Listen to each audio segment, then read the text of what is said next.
damn it! Come on now.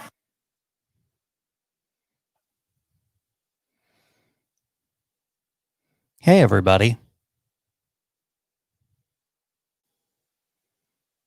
Here we go. Here we go. Here we go. Here we go. Here we go. So I'm saying here we go. Here we go. WTH. What the hell? What the hell? What the hell? What the hell? What the hell? This is the WTH, the WTH podcast. Hold on to your butts. Jason Casey, Kareem Daniels, and Nate Darling. From the Darling New Media Studios. This is the WTH podcast. Hey there, and welcome into another episode of the WTH podcast. Hey, it looks better like that. How's everybody doing? My name is Nate. That is Kareem in the upper right-hand corner of your screen. That is Jason in the center bottom. How are you all doing? It's the official day. The Electoral College has voted, and we officially have a new president-elect. Yeah. All right. How you guys doing? You're all right. All right, there he is. Kareem, hello? Oh, is Kareem frozen? Yep. There he is. Back. Kareem, how are you? I'm tired but good. There you go. Coming up on the show today, we're going to break down a little bit of that D.C. rally the Trump supporters had over the weekend. Is Junior on a bender, or is he just crazy? And some sad news as COVID has claimed a legendary country artist and several other people. Before we get to all of that, let's start with this on the show. Gentlemen, what would you like to talk about? Jason, we'll start with you, my friend. Oh, man. Well, maybe you can wait a few minutes after the kids stop screaming. I don't know if you can hear it. No, I can't, actually. Oh, good. All right. I mean, a little bit in the background now that you mention it, but not... Cyberpunk 2077. Oh, man. It makes me wish I didn't have kids again.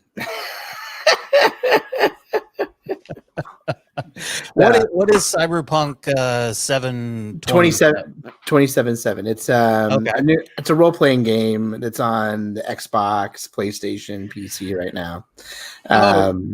It's the one that Keanu Reeves does a commercial for. He's actually a main character in the game. Yeah. And it's based off of a tabletop role-playing game from the 80s called Cyberpunk. So it has a following as far as like D&D type people.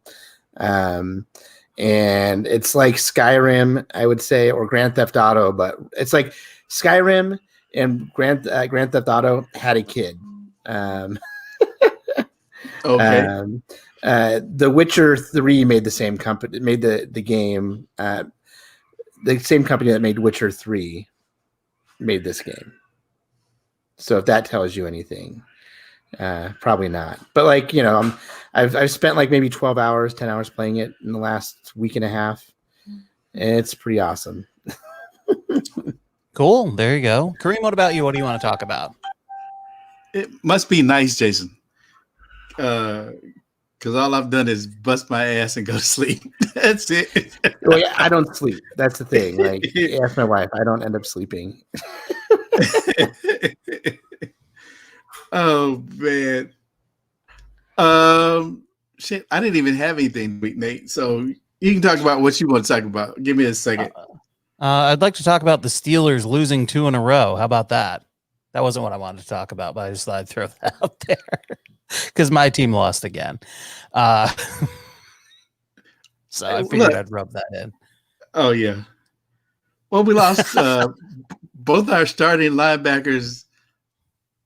Inside linebackers were gone for the game, and one of the starting corners, and then the starting guard and the backup guard went down during that game.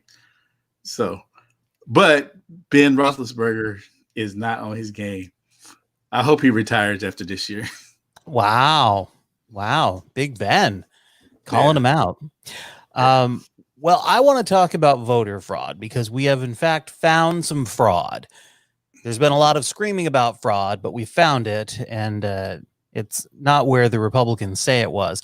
And another sign of a lingering unrest over Trump's election loss, an Arizona group sent the National Archives in Washington, D.C. a notarized document last week intended to deliver wrongly the state's 11 electoral votes for Donald Trump. Copies of the documents obtained by the Arizona Republic show a group that claimed to represent the, quote, sovereign citizens of the great state of Arizona, end quote, submitted signed papers casting votes for what they want, a second term for Trump and Vice President Mike Pence. Mesa resident Lori Osiecki, who's 62, created a facsimile of the certificate of ascertainment that is submitted to formally cast each state's electoral votes as part of an effort to prevent what she views as the fraudulent theft of the election. She said, "We seated before the legislators here. We already turned it in. We beat them to the game."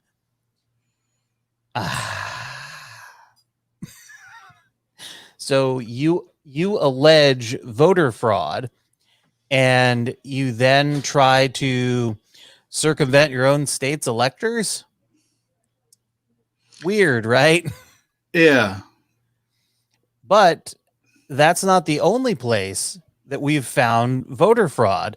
In fact, or attempted, the Michigan House has punished a GOP representative named Gary Eisen for hinting at electoral college disruption. They pulled the lawmaker from his committee assignments on Monday after he hinted he was part of a group that sought to disrupt or otherwise undermine the electoral college vote slated to happen in the Capitol. His name is Gary Eisen. He's from St. Clair Township. He made the comments Monday morning during an interview with the Port Huron area radio station. He was asked about the electoral college, members of which were set to meet Monday in the state Senate to cast the state's 16 electoral votes for President-elect Joe Biden. Eisen made the comments in the context of he and others in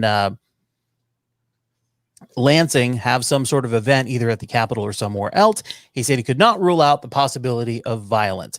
He also made reference to a threat that he was received regarding safety at the Capitol. He questioned the veracity of the threat, however, calling it convenient and implying it would impede efforts for Trump supporters to contest the Electoral College proceeding. So, hey, we found your good news. We found your voter fraud.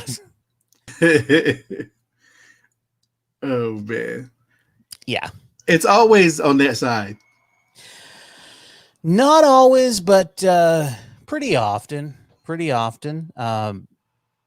Yeah. My favorite is the idea that this weird group in Arizona would be able to just go, oh, we're going to submit our own copy of this, and they're suddenly going to grant the electoral votes to Trump, even though that's not actually what happened. I love the thought that would actually work. I mean, what sport of third grader came up with that plan? Because that is a third grade plan. Well, if you look at all of the shit that they've done, it hasn't been much past junior high. With the cases they presented, the whole ideas, right? People are just dumber than you thought they were. Wow. I mean, it's tremendous. The stupidity is tremendous and amazing. So yeah, I wanted to talk about voter fraud because there's been a lot of talk about it. There hasn't actually been any other than stuff like this. But the good news is today, as I mentioned off the top, the Electoral College has confirmed that Joe Biden is officially the president-elect, and it went over the top right here in Sacramento. Right now, California, with its 55 electoral votes, is pushing Mr. Biden and Senator Kamala Harris over the 270 votes needed for election. Let's bring in CBS's Nancy Cordes. All right. It's official with California's electoral votes. We put them over the top. It was us, all us. Ha ha ha ha ha ha ha ha. Thoughts, Jason? Yeah, boy. Kareem, what's your thought on that when you hear California put it over the top? Irony. Yeah, Yes, irony. How do you mean? Just I guess it's irony and it's karma, considering that he tried to screw California out of money during the fires and the disasters. So yeah, I think it's sweet. Sweet as all fuck for a couple of reasons. First of all, Kamala Harris, the first woman to be vice president of the United States, gets made official by California, which is her home state. Also, the first woman first black woman, first Asian American woman. She's her own melting pot, really. And so congratulations to her. It becomes official in California. But I think more importantly than all of that is the general consensus in California. And I know there are pockets of California that feel differently than this, but I think it's just California as a collective saying, fuck that guy. You know, that guy who has been a threat to our democracy, the threat to the republic, the guy who's done nothing but undermine the norms of everything that we hold dear in this country. That guy, fuck that guy. And it's California that gets to be the one that goes, hey, good for all of you swing states and everybody. I mean, Georgia got a really early one. Stacey Abrams early this morning, I think it was around 9 a.m. our time, got to announce that Georgia's electoral votes all went to Joe Biden. And man, don't you think that the governor wishes that they had let her win that election? I don't know what that governor wishes at this point, because I mean, it's a really good lesson for anybody at this point who is still backing Donald Trump to really understand how he handles stuff, and the fact that no matter how loyal you are to him, in the end, he's going to motherfuck you to everybody if you are not and even if you are super loyal to him until the end, if you happen to do something he doesn't happen to like or aren't quite good enough at something, by the way, Bill Barr not going to be attorney general anymore. Is he going to resign, or did he quit? He get fired? It just came down a little bit before the show, so I didn't get a chance to read the whole thing. But Bill Barr is not going to be the attorney general for very much longer. He's resigning as of the 28th, I think, of December. Is that the date? Sounds right. 2 weeks. He's resigning. It's a Monday. Yeah, he's resigning. But the funny thing is, like, but I mean, who knows, right? Who knows if he's resigning or this should worry. This worries me because I feel like he's not doing something that Trump wants him to do, and will not do it. And it's just like, I'm out, like, because I'm not going to do that or be witness to it. Yeah, and this all comes back from the elect. I mean, Trump was all pissy because he didn't find anything. There was this whole investigation that was supposed to come out before the election. It didn't come out before the election, and when it did come out, there was literally nothing in it. So Trump had this idea that they were going to have this big investigation, and everything was going to come out and it was be like, aha. Well, there was nothing. There, like most of what Trump hopes, there's literally nothing. And does he know how anything works? He knows how running a grift works because he's been running a grift forever. His entire adult life. Right. The latest one is this whole, the election was stolen from us. Give us money to help us fight for it. Because as we've talked about on the show before, unless you're donating more than $5,000, that money goes to his leadership PAC or the GOP to be used for whatever they want. And it is not, in fact, for paying lawyers or fighting the election fraud. So the vast majority of people who've donated to this, and we're talking about $200 million worth of donations, is just going, yeah.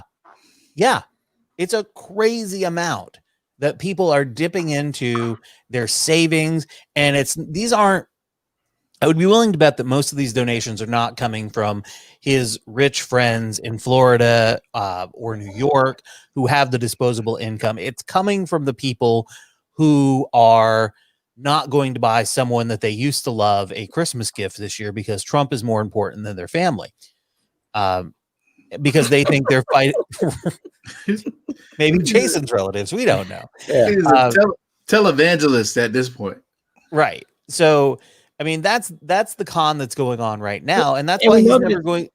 We know that it's none of his rich friends because they would donate more than $5,000 and they want the tax benefit. Right. Right. So it doesn't So, I impact mean, it's none them. of that. This grift really only impacts those small dollar donors, those people who have been convinced that somehow the election has been stolen from them. And it has only in the sense that more people voted against you than for you. And I mean, I guess that could feel like something was stolen from you if you feel entitled to it, but that's not how stuff works.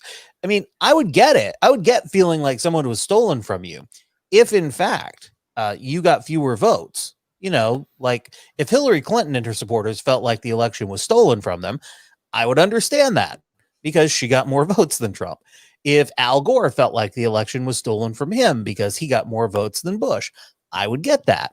These people have this weird idea made out from whole cloth that there's this huge fraud being perpetrated, but only in states where Trump lost and only in swing states where Trump lost. They aren't out here in California where Trump lost by a cajillion votes going, hey man, look at all this voter fraud. They didn't come out here with that. They didn't come out here and try us. They didn't. I mean, like we're the ones that like when they want to attack a state. If it's not New York, it's California, and it's all the illegal immigrants that are illegally voting. But yet there's no like where's the fraud? That's fraud. I mean that's straight up fraud if that was happening. But it's something that they can investigate if they wanted to. But they know it's a losing cause. And they've investigated voter fraud over and over again, and there really isn't any other than these isolated cases, most of which are perpetrated by people who are in the Republican camp. Not all, but more than half. And it's these isolated things. Yes, and they decided that, and they're not even necessarily contesting the whole states. In some cases, they're just contesting the black areas. Yeah. Well, seriously. Yeah, because the places where Biden got more votes. Yeah. So why would they if they were coming to California and they're not up in Reading contesting the vote total there? The I think it was the Supreme Court in Wisconsin was like, hey, this is pretty much racist. I want to know how they got in front of the Supreme Court in Wisconsin twice. Because again today, for the second time, the Supreme Court in Wisconsin had to say, get out of here with this. Yeah. How do they keep turning up? How do they keep getting in? I mean, the U.S. Supreme Court on both Trump's and on this Texas thing said, "Get the fuck out of here. We're not even going to entertain your nonsense." But these state Supreme Courts, they have somehow ended up in front of them, sometimes multiple times, and I don't get it because they don't have anything. How do you get there? Yeah, I just don't understand. But Saturday Night Live, I think, captured it perfectly when they explained how it was going and what it would look like if you took the way that right-wing news organizations were doing news and suddenly they started doing sports. Millions of real Americans are switching from Fox News to Newsmax because Newsmax tells them the truth that Donald Trump could still win this election. And because of our recent success, we're launching SportsMax. SportsMax is a network for real Jets fans, giving you the truth about America's favorite football team. Now, a lot of mainstream sports networks like ESPN are saying that the Jets have not won a single game this year, that they're 0-12. which is very interesting because the truth is the Jets have already won 11 games this season. Sure. Yeah, take us through that. Yeah, no problem. My pleasure. Now, the experts tell you that the Jets lost to the Bills 18-10 back in October. Sounds like a done deal, right? No, not so fast. Let's take a closer look at the numbers. If we dig in here, we'll see that after the first quarter, the Jets were winning the game 3-0. But then something very suspicious happened, right? Okay, the Bills start getting all these points out of God knows where. Either the Jets won 3-0 or this whole game is rigged. Finally, a network that understands that real fans don't give up on their team, no matter what. Sportsmax gives you inside analysis from Jetsperts, DeLuca, and Del Vecchio. Now, it's being reported that on November 29th, the Jets lost to the Dolphins 20-3. Lost. Say two. Well, I mean, that's how they scored it. Oh. Who did it? Who did the score? The NFL. Oh, the NFL! Oh, okay. Listen, I have in my hand right here sworn affidavits from 500 Jets fans who swear they witnessed the Jets win. I'll tell you something.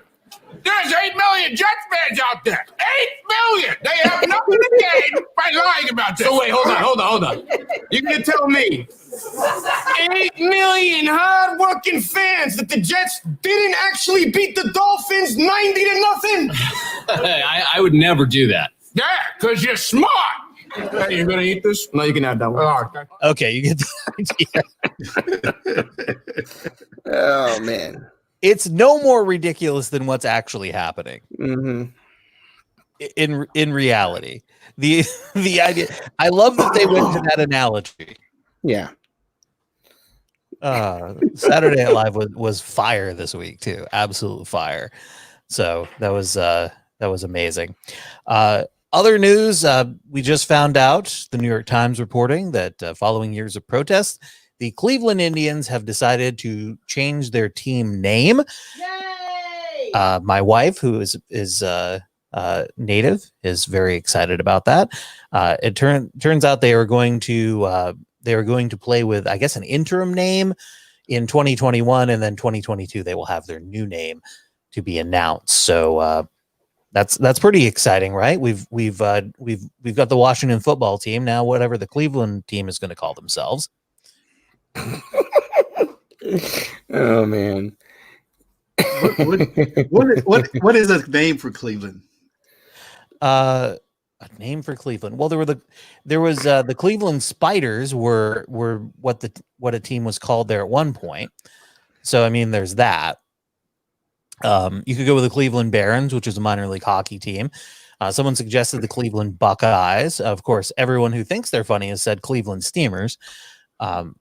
So I don't know.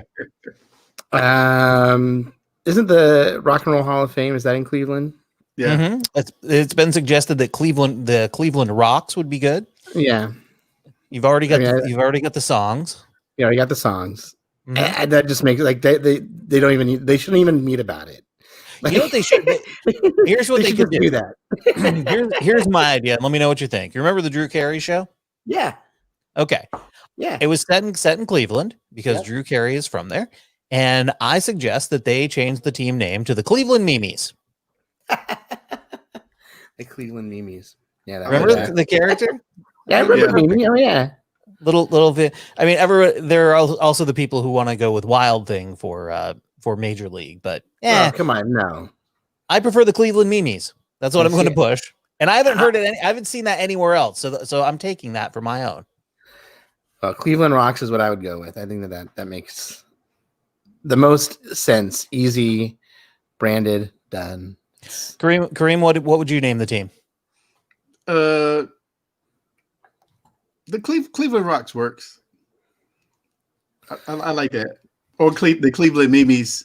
I'm gonna call them the Cleveland Feather Not Dots. No, I'm just kidding. The Cleveland Cuts. The Cleveland Cuts. Oh boy. Oh boy. I mean, they could go with a color because you've got the Cleveland Browns, you've got the Cincinnati Reds. So they could be the Blues, the Cleveland Blues. No, but everybody feels sad that lives there in the first place. It's true. So you don't need to make it more It blue. would be accurate. Mopey AF is what they are. And someone who posts a lot of Trump things. His name is Aaron Rupar. He's a reporter. He tweets, "There is no hill too inconsequential for Trump to be racist on." As Donald Trump tweets the story about the Indians dropping their name and tweets, "Oh no, what's going on? This is not good news, even for Indians. Cancel culture at work." Oh, come on, dude. He's been. He we know that he doesn't read the news or anything. I mean, like, he doesn't know anything before he got into office and people were telling him everything that was going on. Listen, he famously said a lot of racist things about Native Americans in regards to casinos. Yeah. It's on tape and it's on the record. So Oh, yeah. this is not new for him by any stretch of the imagination. Well, it is new that he cares. That he's suggesting that he cares for, like, oh, we don't want to cancel Indians. Yeah. He probably thinks there's nothing wrong with the term Indians. He probably doesn't think. And I guarantee you he'd make the same joke that my dad makes. What, feather or duck? Like, I mean, come on, freaking idiots. Like, that's right. That stopped being okay like 8 years ago. Like, at least. Like, it was questionable then, bro. Yeah. In other news, in the CFL, the Edmonton Eskimos have in fact decided to drop their name, and they have not announced what they're going to be calling themselves, but it will no longer be the Edmonton Eskimos moving forward for the same exact reason. Yeah. So yeah, Eskimo is not an okay thing to call Inuits or Native Americans from that area. Well, they're Canadian, Jason, so there's that. What? Native Canadian. They're referred to as Native peoples. Native peoples. Native peoples. But they'd still be Native Americans because this is North America, right? They call them the Native peoples in Canada. I thought it was they haven't always treated them well. I thought they called them the first people. The first peoples. Well, maybe. I think that's what they call them there. But I mean, like, there's no point small enough for Jason not to shit on. Is what we're. I'm not trying to shit on a point. What I'm saying is, like, it's for a long time. Like, that's, I guess, Eskimo. The leaving of the word Eskimo is fine in my book because it's something that's been around for a long way. It's similar to Native American. It's been, I mean, Indian. It's been very ridiculous, but okay, so it's nice to see that being taken on. Yeah, I think with that term, it's been very easy to, because they're people who live so far in the north. When you think of the term Eskimo, you don't necessarily think about people. You think about igloos. If you mention that term to most people, they're going to go, "Oh, igloos." Well, then change the name to the Igloos if you really want to do that. The Edmonton Igloos. I like that. There you go. I mean, go with it. Yeah, right. Put that on the EI, because their helmet logo is their colors are the same as the Packers, except instead of a big G, it's two E's in the logo. But that's changing. So we're making progress across the board in a variety of ways. Or cancel cultures at work, however you want to look at it. The time marches on. Deal with it. New revenue, new merchandise. Yeah, as I said earlier when we were talking about the Electoral College in California putting Biden over the top, fuck that guy. I stand by that. I stand by my statement of fuck that guy. Anyway, you guys are familiar with the Lincoln Project, right? Yes. Yeah. Okay. And how do we feel about the Lincoln Project? I have a love-hate relationship with him. Perfect. Jason? Yeah. I don't like, I mean, too little too late. I don't know that it is too little too late. I only bring it up because Reed Galen, who is known in California politics, he's one of the co-founders of the Lincoln Project, retweeted this from Congressman Dan Crenshaw, and all he said was, Are you fucking kidding me? This was a video actually tweeted out by Dan Crenshaw. And if you'll recall, Dan Crenshaw is a military veteran. He has he lost an eye in a combat situation, so which makes him a loser. Which makes him a loser. Pete Davidson made fun of him and then apologized. They brought him on Saturday Night Live, which of course elevated Dan Crenshaw in a lot of people's eyes. No pun intended. So Dan Crenshaw tweeted out this video. I think the audio alone tells a pretty big story, but the video is crazy too. It's built on the greatest ideas in history. Okay, so it starts out allegedly at the Crenshaw Victory Party in Houston, Texas. So he just won re-election. Of true exceptionalism.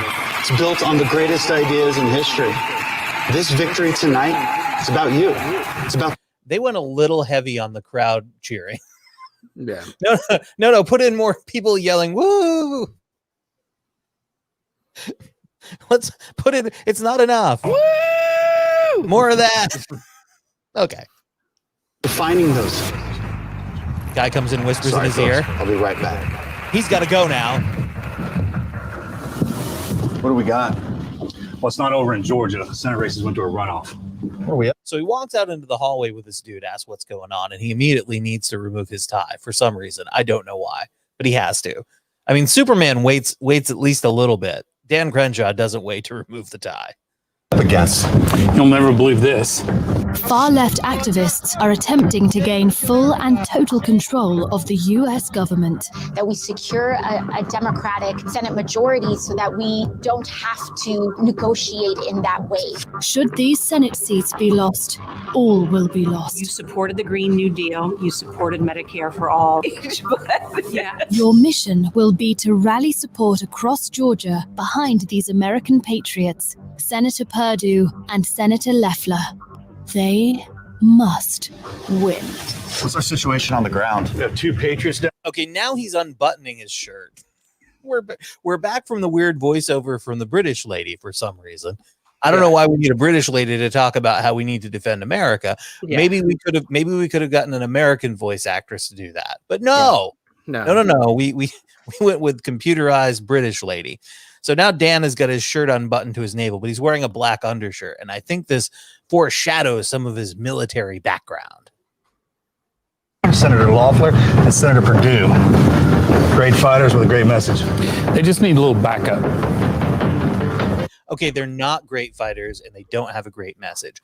Loeffler got appointed to her seat and she did insider stock trading based on information from her husband, who I believe is the president of the stock exchange. And Perdue is too afraid to debate his opponent. He did it once. He got so owned that he just stood there looking down, biting his cheeks, and he refused to debate him after that. So not really fighters with a great message. I'm just saying. Yeah. I'm just saying.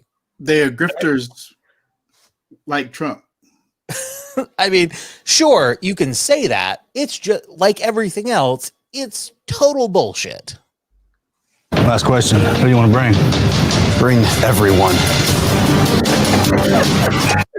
Okay, so he's now wearing a helmet, and he's apparently going to jump out of a plane into Georgia, because I paused it on a screen that has two lights, and one's red caution and green jump. So here we go.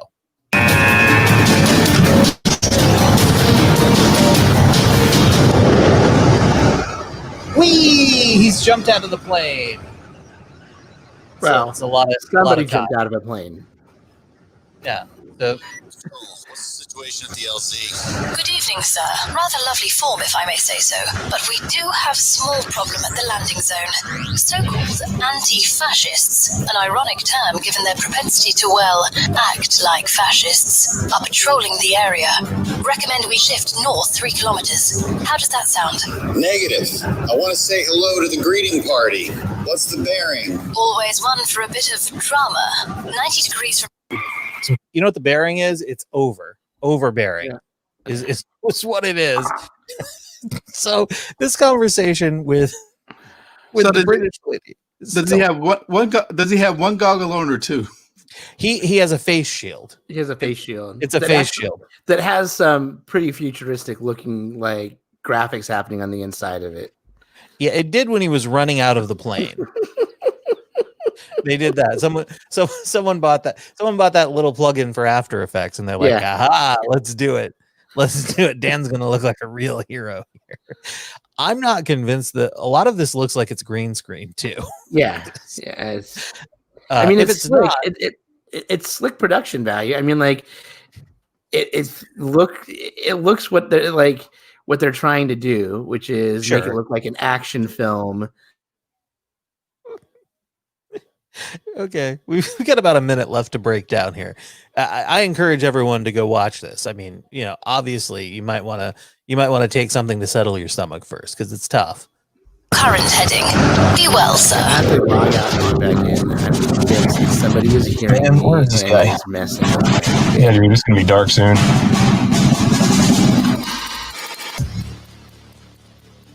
Oh, the chute's open. Where is that pirate? Oh, pirate. They called him a pirate. Angry, Oh, the news told us to be.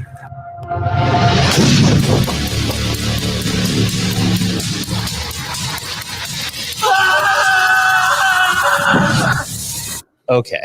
So he lands in his parachute on the hood of this SUV with these two alleged Antifa guys inside. And he lands there superhero style. And they're like, and then he punches through the windshield. With his fist. Right. And when the glass breaks, you see a split screen of David Perdue wearing a jean jacket with the collar popped. And Kelly Loeffler, who is holding one microphone up a little bit in front of her face and pointing out at the crowd with the other finger. She's cool. It's amazing.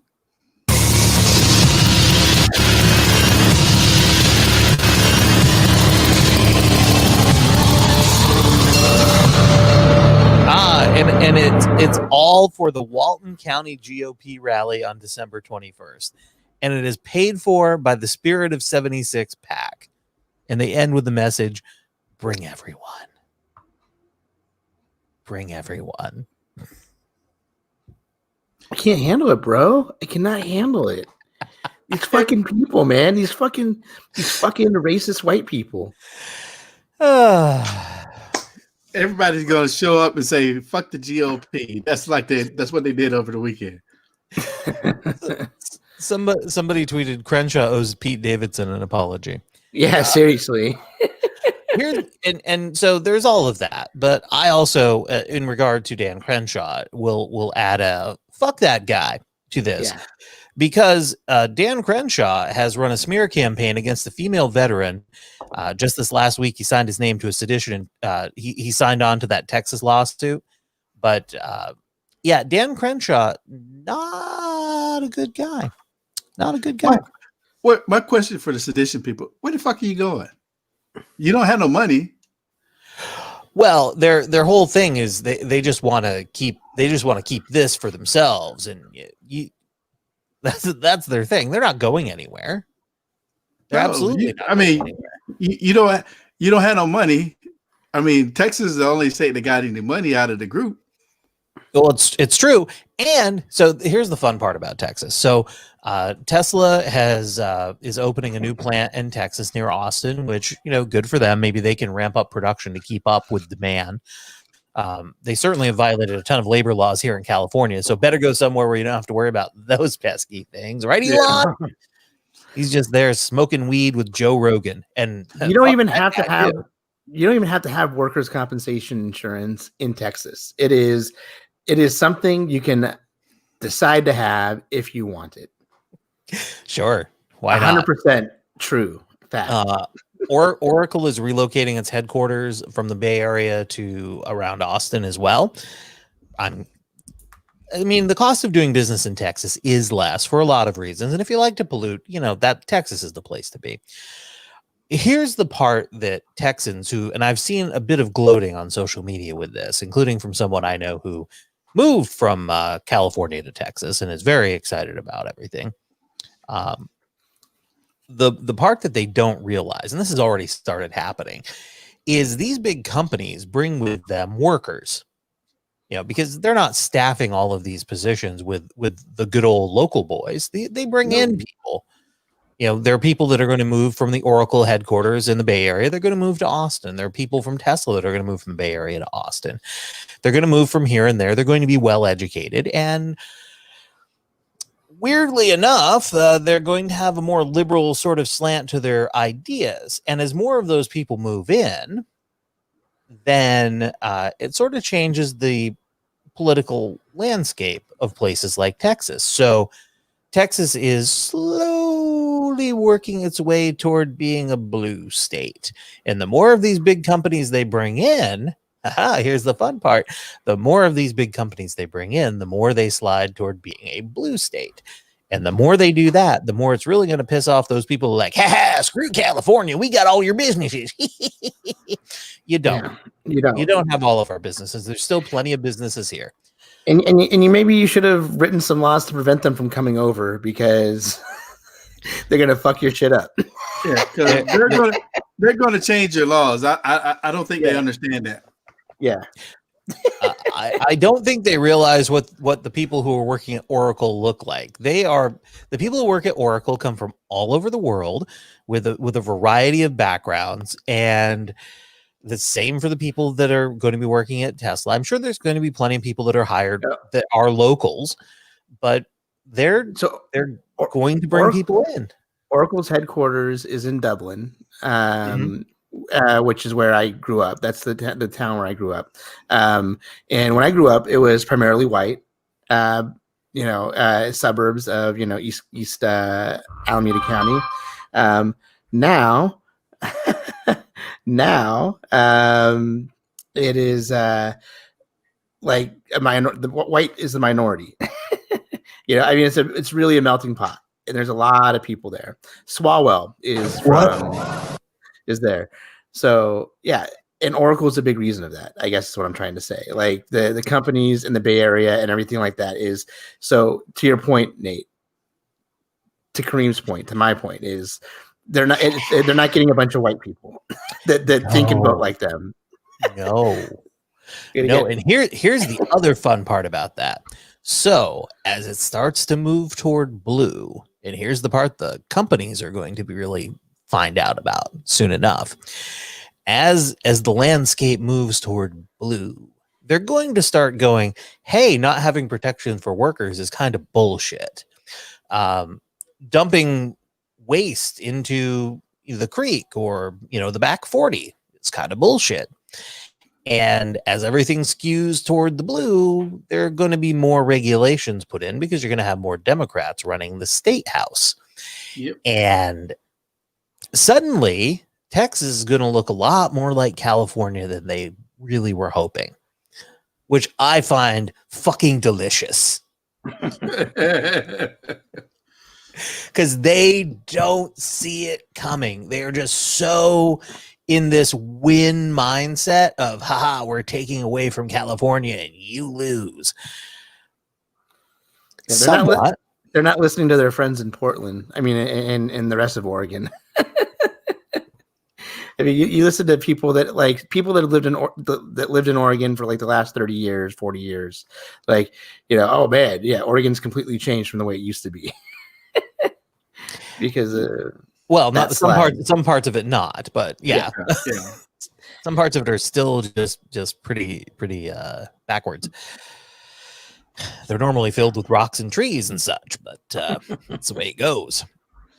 So yeah, I mean, and in California, the cool thing about California is there's such innovation going on here all the time that yeah, you're going to lose some, but something always pops up to take that place and fill that void. The Bay Area has been long overdue for a correction. But I mean, shit, Apple and Google, man, they are just essentially owning the entirety of the South Bay. In fact, there's a construction project that's launching in downtown San Jose. I think it's for the Google campus where they're building out and stuff. The San Jose Sharks have said, "Hey man, if this goes through as planned with all of these things going on at once, we're not going to be able to get fans in here to our hockey games, and we may have to look at going somewhere else." So I think that's really interesting.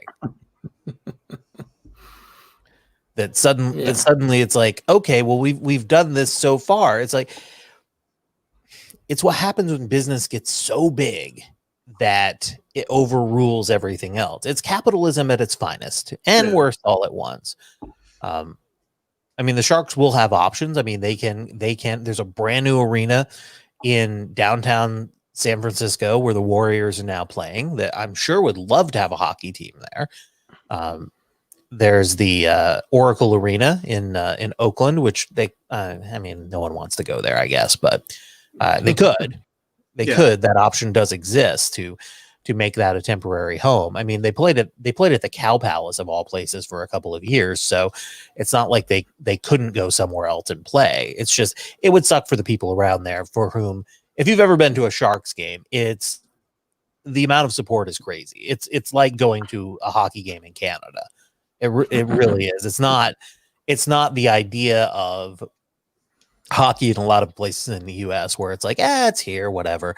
That comes a lot from if I've been to a lot of games in San Jose, and I always meet Canadians who have relocated to the Bay Area for jobs because they work for a company and they ended up moving. So it's how culture sort of moves out, but it's very very interesting. All right. So let's go to something less pleasant than hockey for a moment.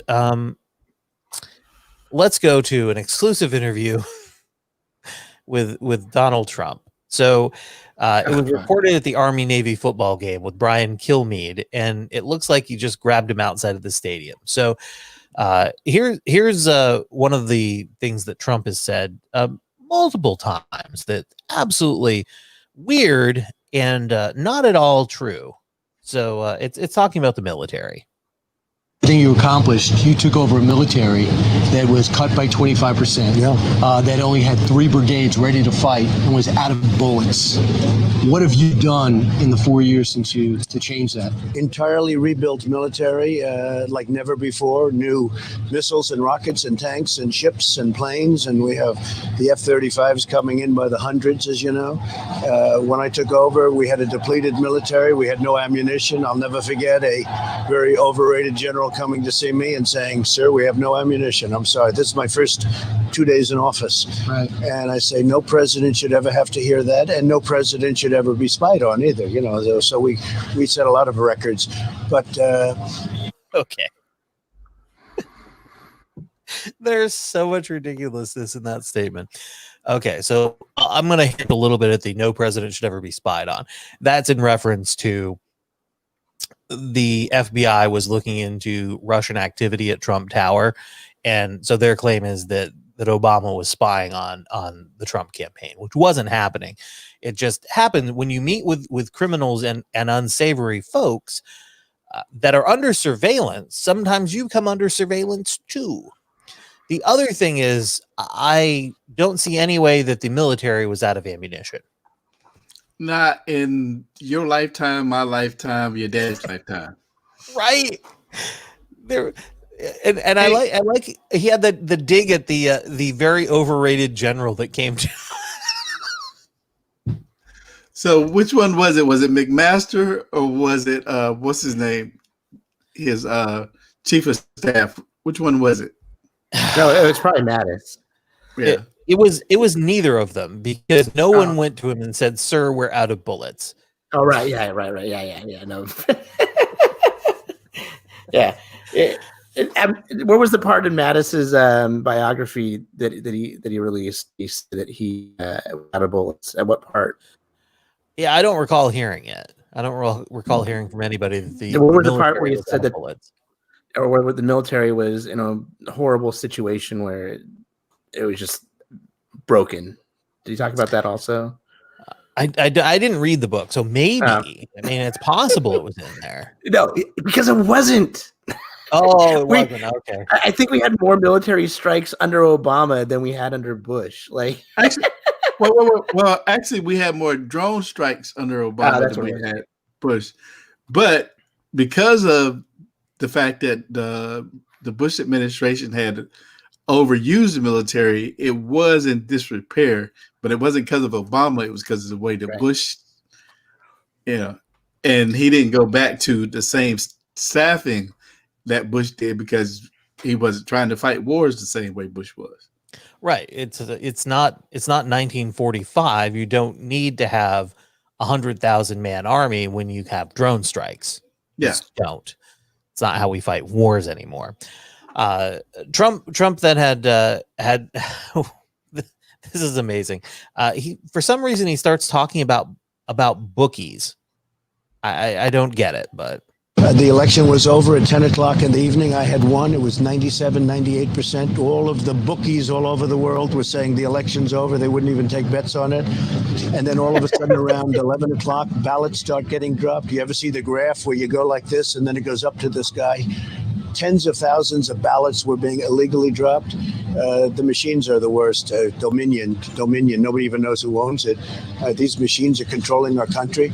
So it was a rigged election. It was really a sham and a shame. a sham and a shame, you say? Are these the same machines that were there when he won the election? Yes. Yeah. Oh, okay. Oh, okay. Just want to make sure.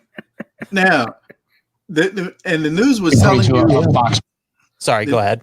The news was telling you all night to watch out for these swings that were going to come, the red and the blue swings from when they started counting votes. So it wasn't a surprise to anybody except for him or them. And it wasn't a surprise to him either.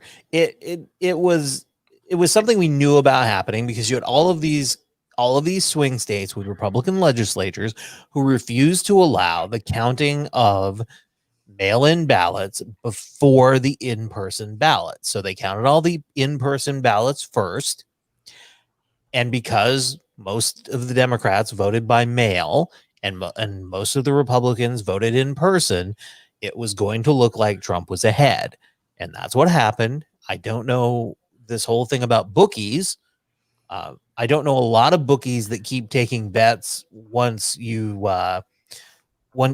past halftime. I mean, most of them stop, I believe. The only action you're getting after that is on various plays during the game. Prop bets. Prop bets. How does he know about, like, first of all, like, what type of conversations with bookies is he having, bro? Like, that's a question. Like, why is our president talking to fucking bookies? Why does he know anything that's going on with bookies right now? Because he owes some money, right? Listen, Mark Meadows, I need you to talk to all of the bookies. All of the bookies, call them up, ask them if they're taking bets. I mean, maybe he was trying to lay off some action. And he's like, sir, the bookies aren't taking bets anymore. It's like, see, I knew it. They weren't going to take it anymore. So he also clearly does not understand irony. When you look at this fight, though, you have 77% of Trump supporters who believe you won the election, according to a Fox poll. I've heard actually much higher numbers than that. There's a rally right now in Washington for that. Do you worry about the country being divided as if it goes to inauguration and they still feel that way and you still feel that way? No, I worry about the country having an illegitimate president. That's what I worry about. A president that lost and lost badly. This wasn't like a close election. You look at Georgia. We won Georgia big. We won Pennsylvania big. We won Wisconsin big. We won it big. But your guys we won all of these states. Do you think your legal team has proven that? Well, we never get a chance to prove it because a judge will say, well, I'm sorry, you don't have standing. Like, how about me?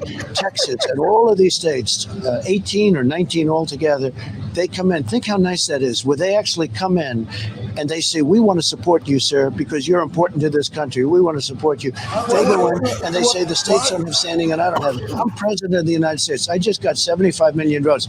The biggest number of votes in the history of our country ever gotten by a sitting president. And you lost by 6 million plus votes because Joe Biden got 81 million votes. Nate, they can't prove that. Sports Max. telling me the Jets didn't win by 90 points against the Dolphins last week? I don't understand what's happening here.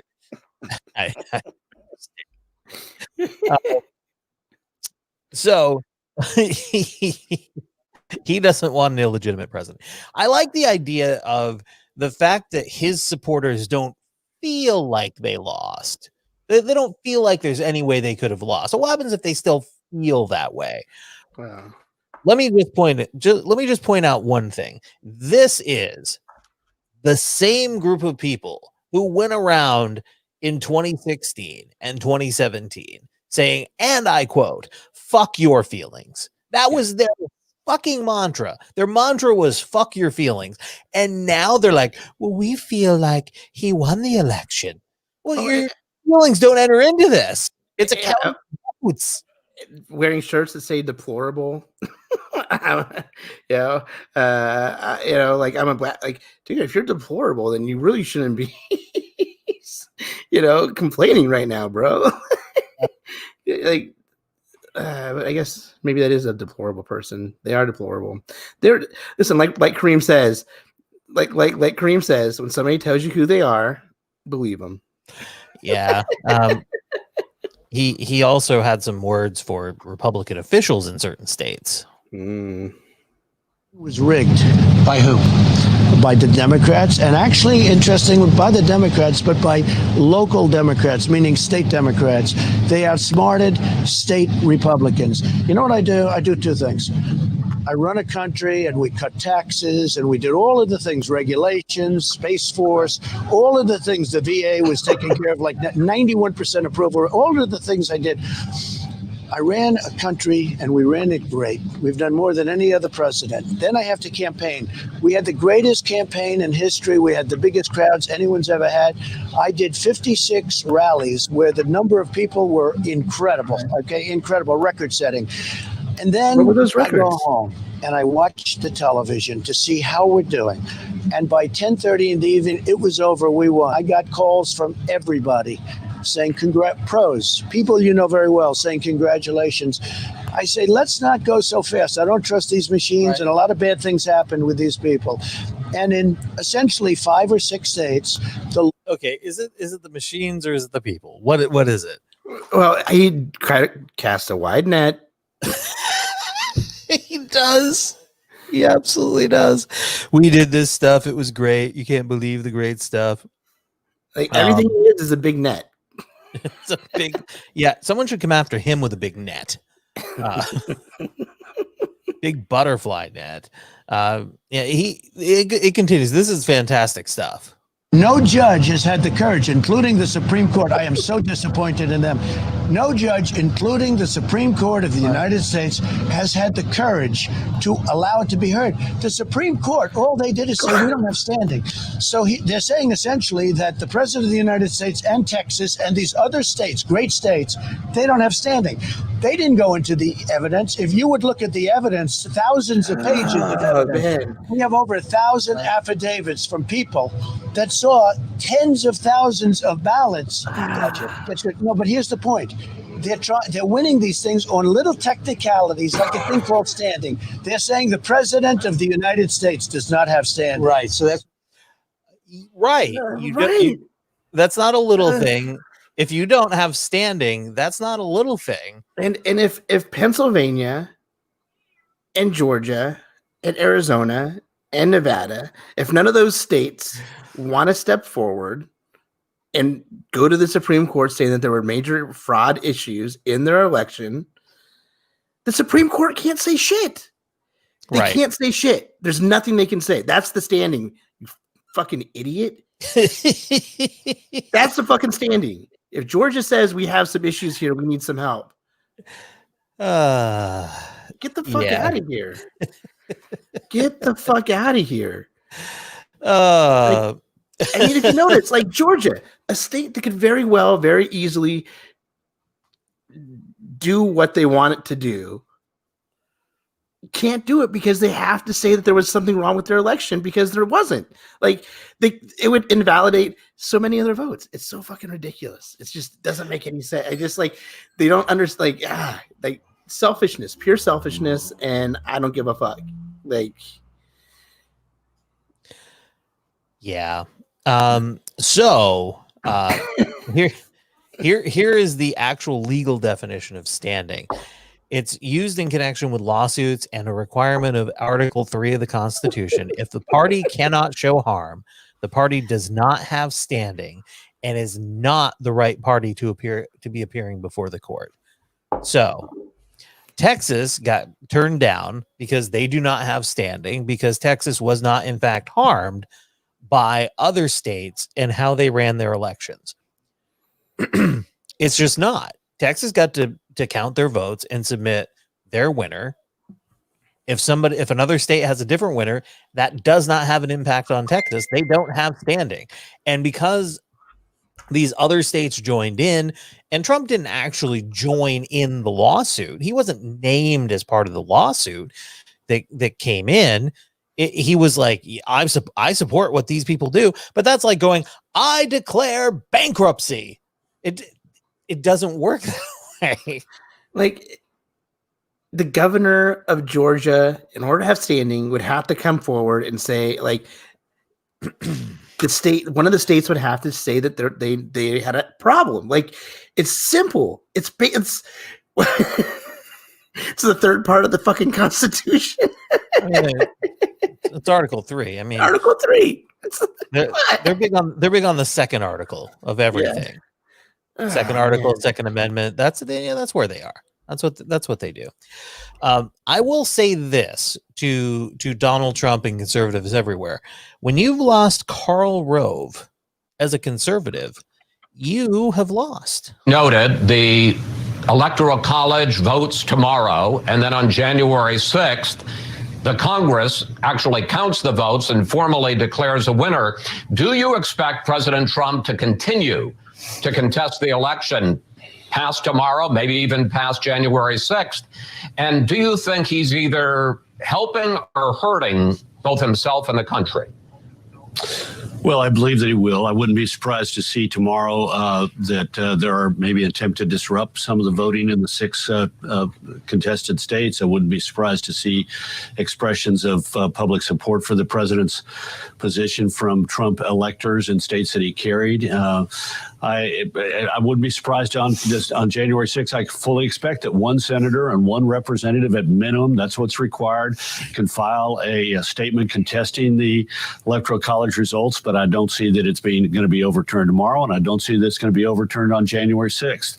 As to your second question, it depends on, the answer to that depends upon what's his goal. If his goal is to lay the predicate to come back in 2024 and run again, he's helping himself at least gain the nomination, but I think in the long run, he's not helping himself or the country. America likes comebacks, but they don't like sore losers, and he is on the edge of looking like a sore loser and probably will look on the edge of looking like a sore loser. On the edge of it, dude did a cannonball, crawled out, and then did a belly flop right into the middle of being a sore loser. On the edge. Again, when you're a conservative and you've lost Karl Rove, all is lost. That's what I will say. Chris Christie is not amongst the people that thinks this is a good idea.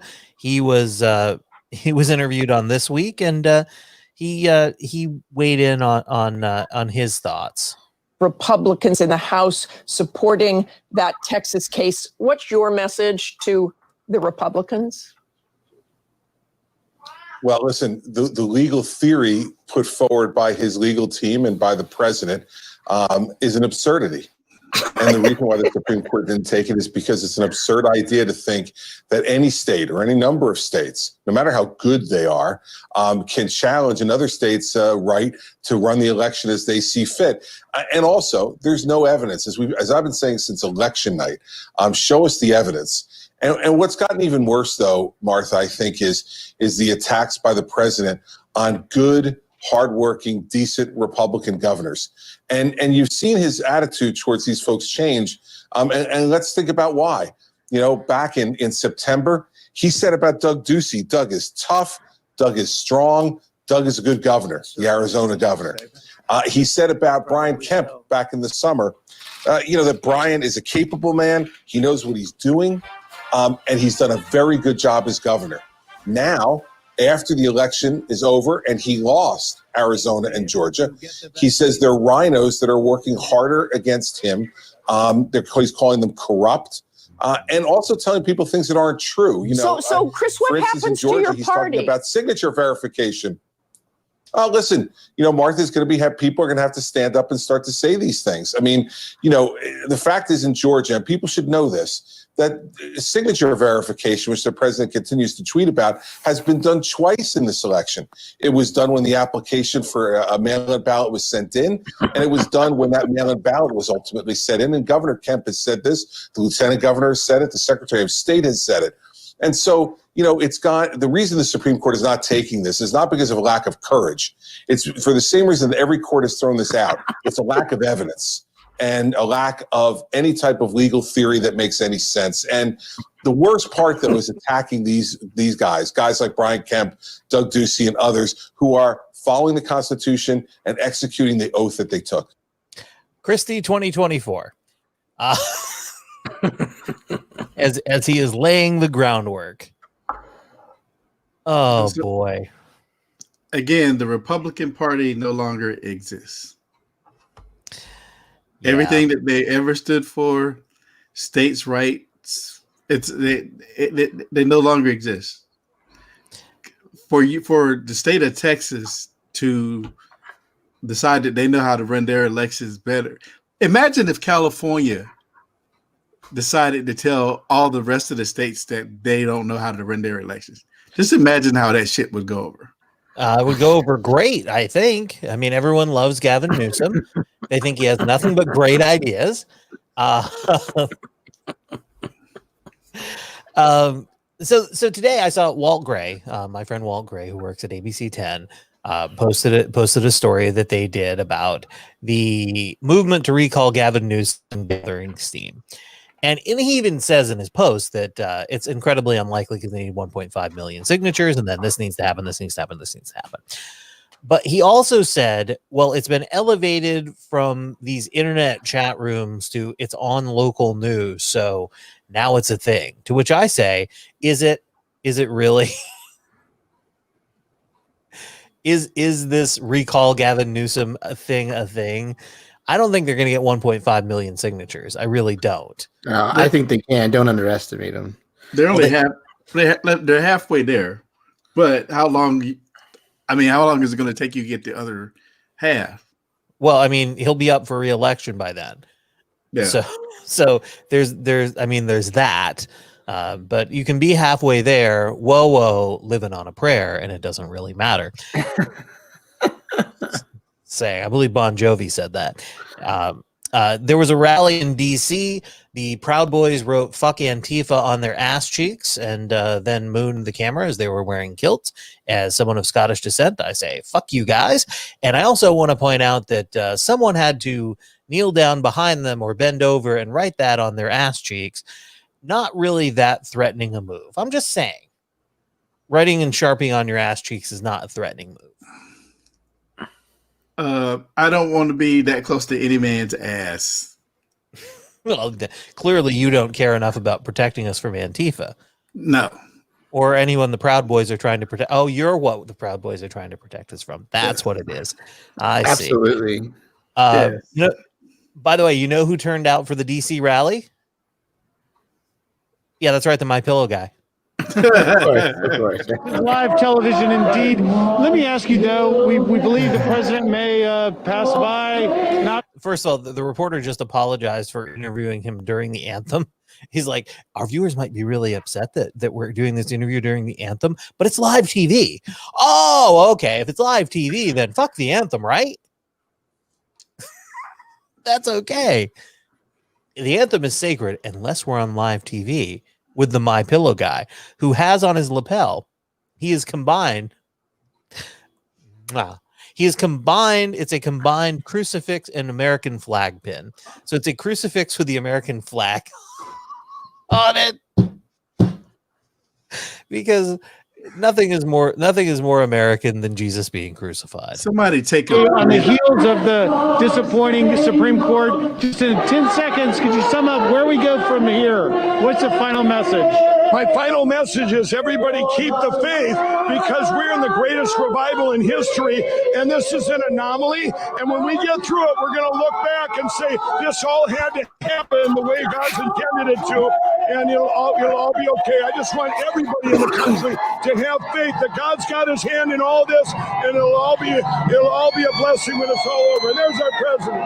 And this, by the way, if you can look up here, Leland, the president flying by on Marine One at this very moment, and obviously there's our president for 4 more years. There he is, right there. God bless America. We are one nation under God. You're a loony. Can somebody take one of his pillows and smother him with it? Oh, man, he'll do it himself. Please.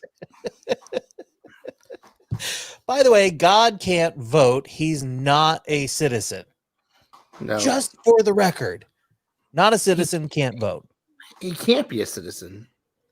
Right? He can't be a citizen. Exactly. Real quick, Charlie Pride has passed away due to COVID complications. He was 86 years old. Pioneer, the first African-American to perform at the Grand Ole Opry. He was a Negro Leagues pitcher. They were talking about him on the MLB Network this morning. So big loss. I mean, 86 is a good run, but it's no way to go out. Charlie Pride was just at the CMAs. Right. Like in the last month. They didn't have no fucking mask nowhere. Yep. Maren Morris said on Twitter that she hoped that he didn't die from corona that he got at the CMAs.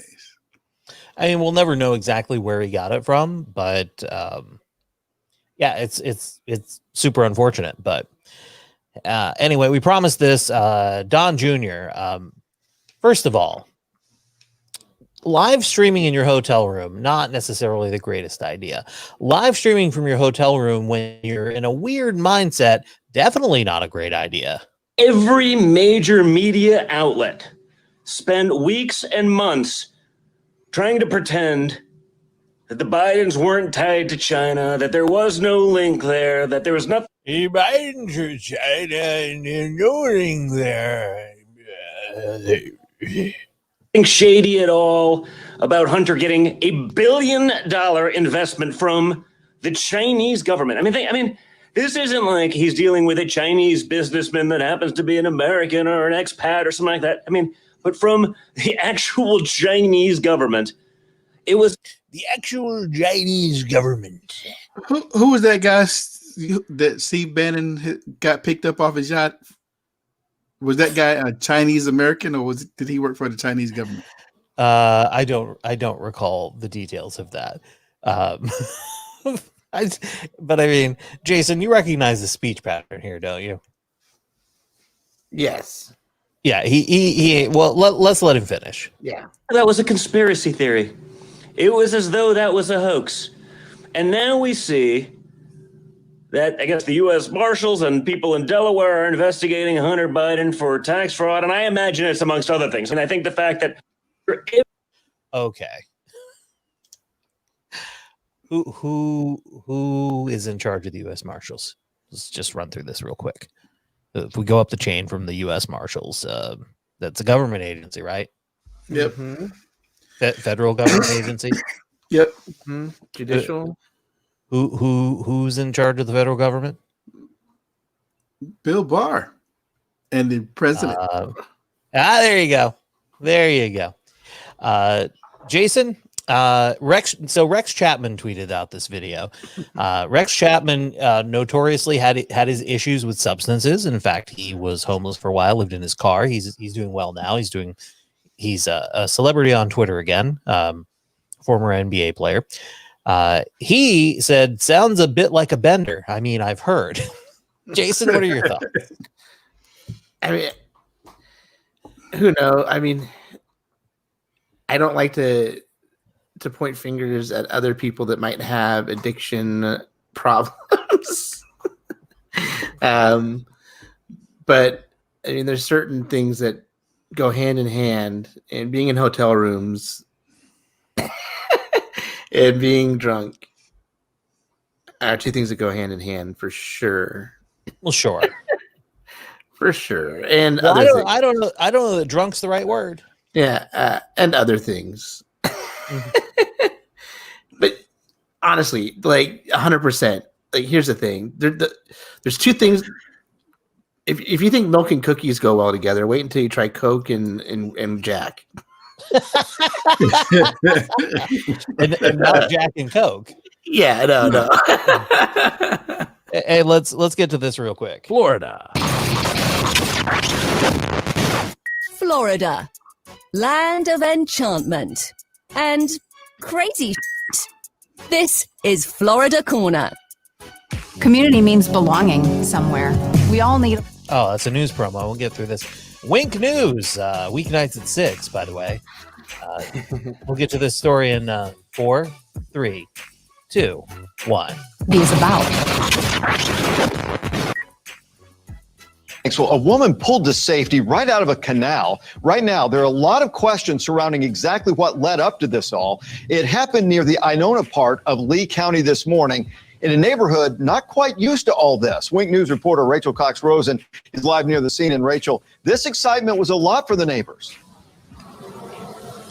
Yes, just a crazy scene here this morning when a car drove right through there and slammed right into that tree. And then, if you can believe it, the driver then got out and jumped into the water in the canal.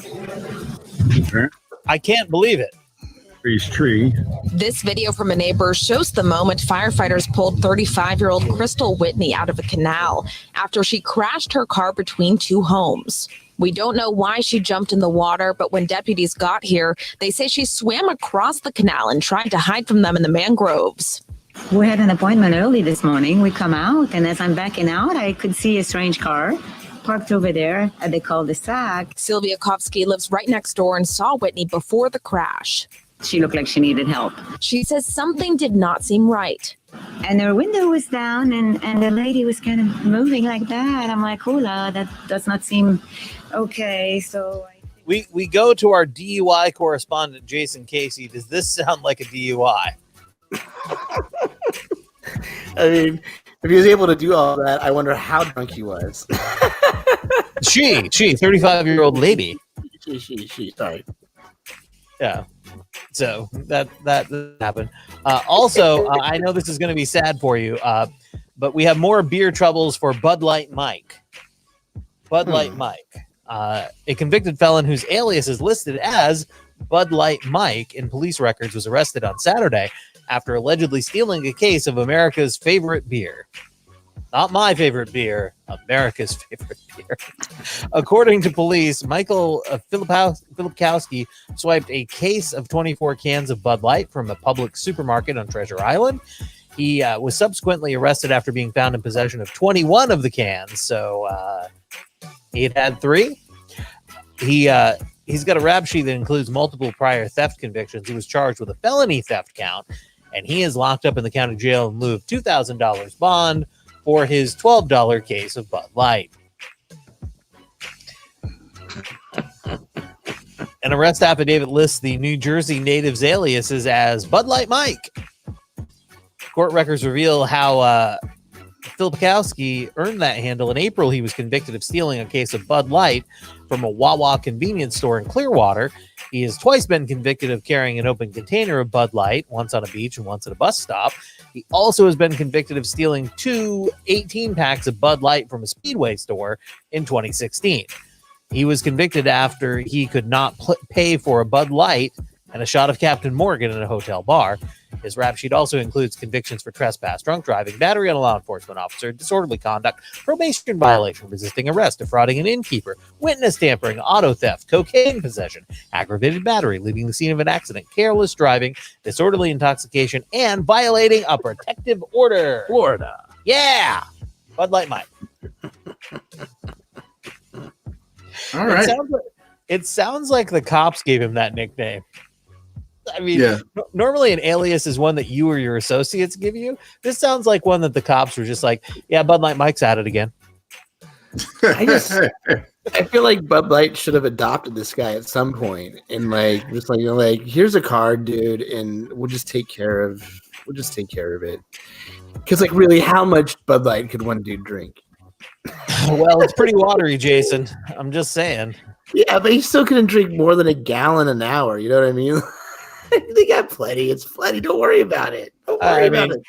That is the Cool Hand Luke definition of what you can drink.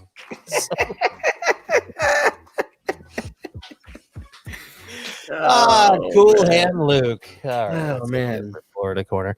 Yeah, it's been a fun show, right? Just been fun. Cool, buddy. Yeah. We're not doing Cooler Joel, by the way. We're wrapping up the show here. Are we wrapping? We're wrapping it up. We're an hour 20 in. We're way too long. I need to make these shows shorter. It's one thing when we had Ian on last week because it was just fun and whatever. Yeah, we're having fun. We're having fun on the shows. So there's that. But I am going to be producing these shorter from now on. I'm sorry. It's almost Christmas time, and people are having a wonderful Christmas time, except for a mall Santa who's now facing felony charges after allegedly exposing himself to a teenage coworker. Oh, come on. Oops. According to cops, Prince Carter, who's 45, was on break from his Santa duties at the Connecticut Post Mall when he hugged and grabbed the female victim in the break room, where Carter also allegedly exposed himself to the juvenile. Responding to the 911 call. Hold on, we're gonna need this music here. I know this is appropriate music. It's the music I have. I need to get my other music going here. Sorry. About a possible sexual assault, Milford Police Department officers who subsequently arrested Carter on risk of injury to a minor and a sexual assault charge. Carter was booked into the county jail, from which he was later freed on $25,000 bond. He's been barred from returning to the mall, which is Connecticut's largest. He lives about 13 miles from the mall in Bridgeport, which is a city about 20 miles from New Haven. In late November, the Connecticut Post Mall unveiled its Elf on a Shelf Santa's Magical Photo Adventure set, which is keeping you safe and delightfully distanced with a contactless Santa visit. Apparently, the contactless Santa visit did not apply to his coworkers. According to the mall's website, children will still be able to talk with Santa from a safe distance to share their wish lists or place a letter in Santa's mailbox for him to read later. Any video of him will be shot from head up. Yep. And unfortunately, Kareem, Black Santa. Of course. Unfortunately, it was a rough time. So, not in Florida, though, in Connecticut. So, well, let's get out of there. We are, tis the week before Christmas. You guys ready for Christmas? I'm not, but I'm helping everybody else get ready. There you go, Jason. We just need our tree. Oh, and he froze. Oh no! There we go. Okay. We're just missing our tree at this point. So. Well, I've got the tree right there. So there you go. Oh yeah. Well, yeah. It's all decorated this week now. We got that done. Nice. Well, that's what happens when you have a fake tree. It makes it easier. To get all that done. Just pull it out. Pre-lit fake tree is the way to go. We're almost ready to go. Leslie is actually making gift bags. We went to the Joann's Fabrics and she's making the most wonderful gift bags you've ever seen. Oh, yeah. Are you serious? Chris made all of her own bags too. Yeah, no, we did the same thing. We have the same. That's so ridiculous. That is ridiculous. Chris did the same thing. She made Jason's a bunch wife of did the same thing. We made some for. We're giving away some gifts to some of our friends and stuff like that. And she made bags for every That's nuts that she's doing the same thing. There you go. Well, that's great minds, yeah, smart ladies. That's right. Smart ladies married to dumb guys doing the same thing. All right. All right. Well, that's going to do it for us for this episode of the WTH podcast. Thank you for watching. Thank you for downloading. We do appreciate everybody for doing that. Also, thank you again to Ian Riley for joining us last week. That was fun as well. I heard from him later that the next day, and he was very excited. He had a lot of fun on the show, so it was great to have him on. Cool. He was fun. Yeah. We'll have him back on sometime in the new year. So we'll make him an honorary member, if so to speak. You know, he is a broadcasting professional, so it does make it. Hey. Yeah. All right. Any last words, Jason, before we go? If you got a problem with me, instead of posting on my wall, if you think it's about you, fucking direct message me, bitch.